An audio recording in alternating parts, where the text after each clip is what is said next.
Thank you so much for being here today. My question is, you've spoken a little bit about your stance on the Israeli-Palestinian conflict. Could you share with us your thoughts if your party gets into power, what your stance will be on the Israeli occupation and your current position on the BDS movement against Israel?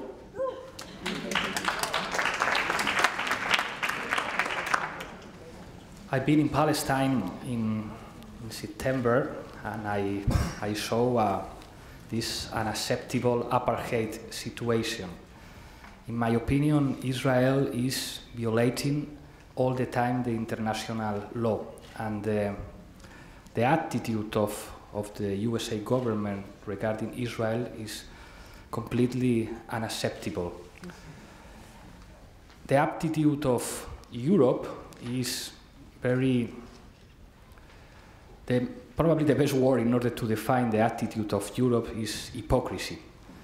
I think that Palestinian people have the right of a state, and I think that come back to the borders of 1948 could be the more reasonable solution for the conflict. I know it's very difficult because Israel is a powerful country and they have the support of the United States. But we will work for democracy, and work for democracy means support the Palestinian fight.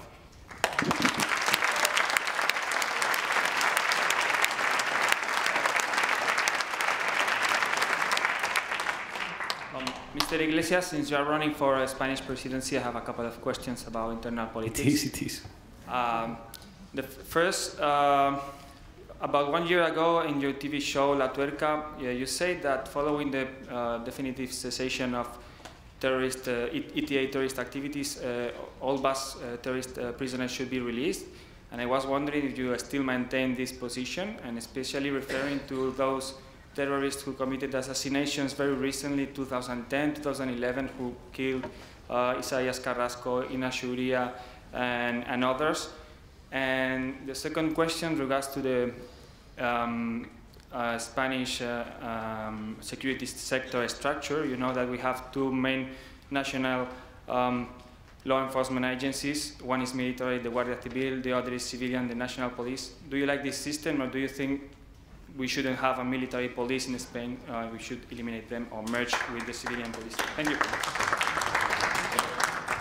Regarding the first question, recently I vote in the European Parliament with members, together with members of the Socialist Spanish Party and the Spanish Popular Party, a resolution supporting the peace process in Ireland.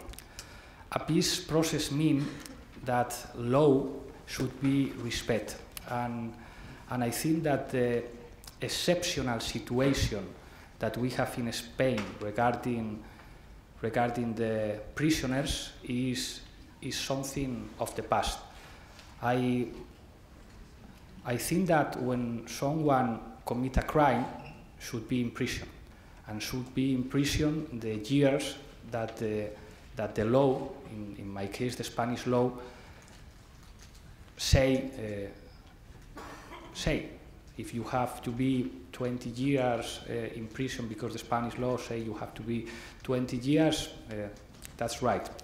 But as you know very well, in our country there is already an exceptional situation for a group of prisoners.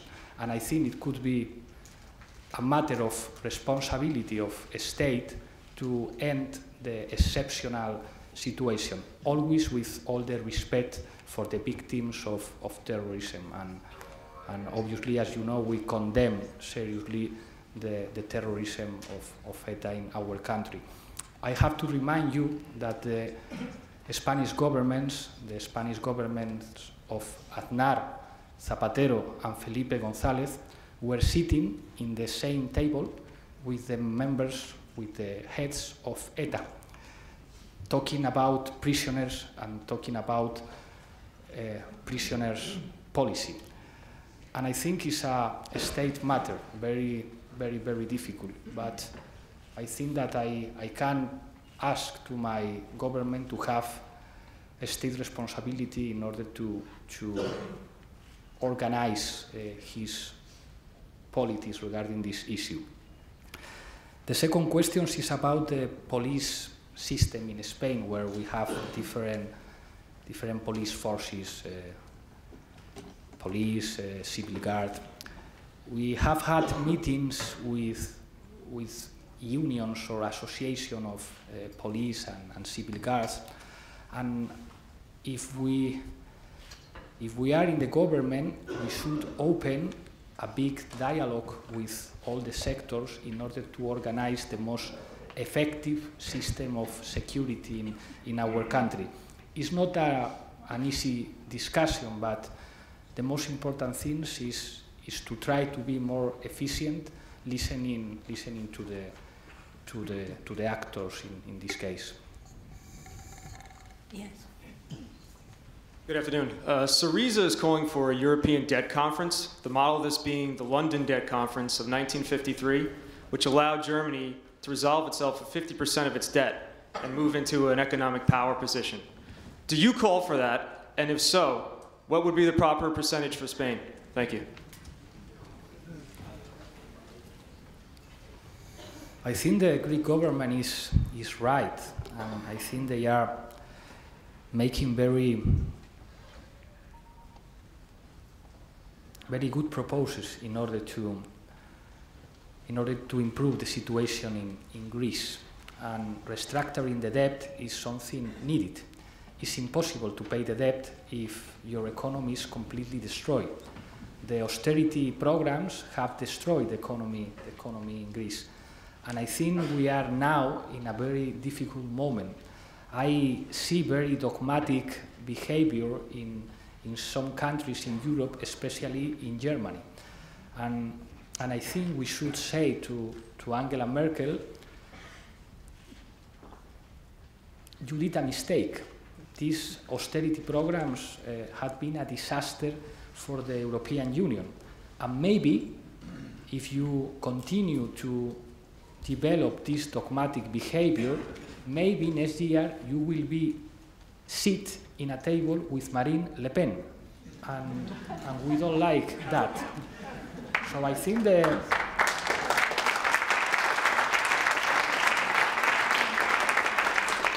Greek government is extending the hand, is giving an opportunity for recreate the project of a democratic European Union.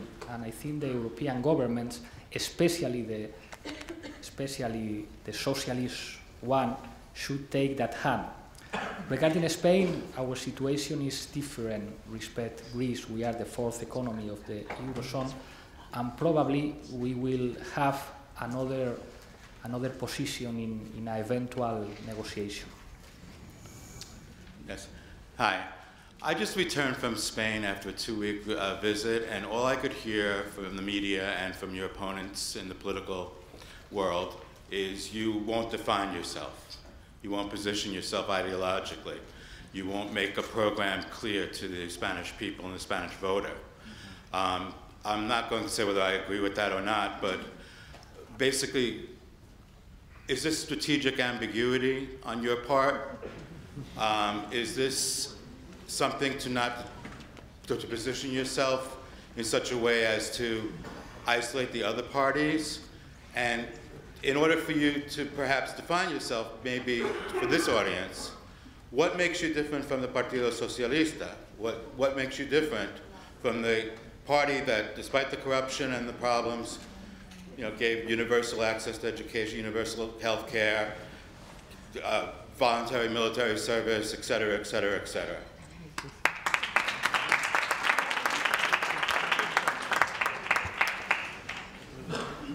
Even if my English is not so good, if you understood some of my conference today, I think ambiguity is not a word able to define my discourse.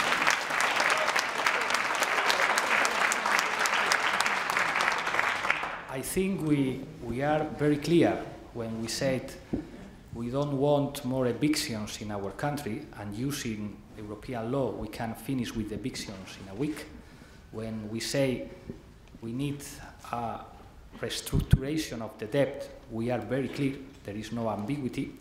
When we say we need a fiscal reform in order to make rich people pay taxes in our country, we don't have any ambiguity.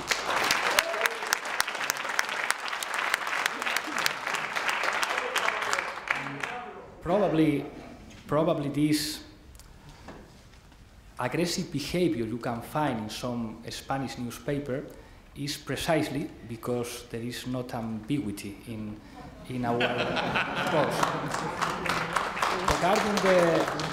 Regarding the Spanish Socialist Party, if they change, if they do the things in another way, my hand is tended. But I think they have some ambiguities. For instance, they deal with the Popular Party in order to change the constitution in Spain without a referendum in order to limit the deficit. That means to reduce the sovereignty capacity of our country.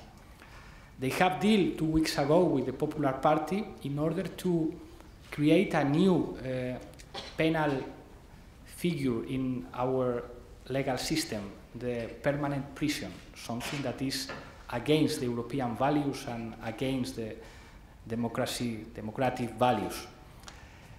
In the European Parliament, the Spanish Socialist Party negotiates the European Commission that is led by Jean-Claude Juncker. And after we knew the implication of Jean-Claude Juncker in a scandal of secret negotiation with transnational companies in order to make them not pay taxes, we propose an investigation committee in the European Parliament in order to know the activities of our president of the European Commission. And the Spanish Socialist Party answered us with ambiguity. They say, we are against the fiscal havens, but we are not going to vote for this commission. So I think the problem of ambiguity is not our problem, it's maybe the problem of the Spanish Socialist Party.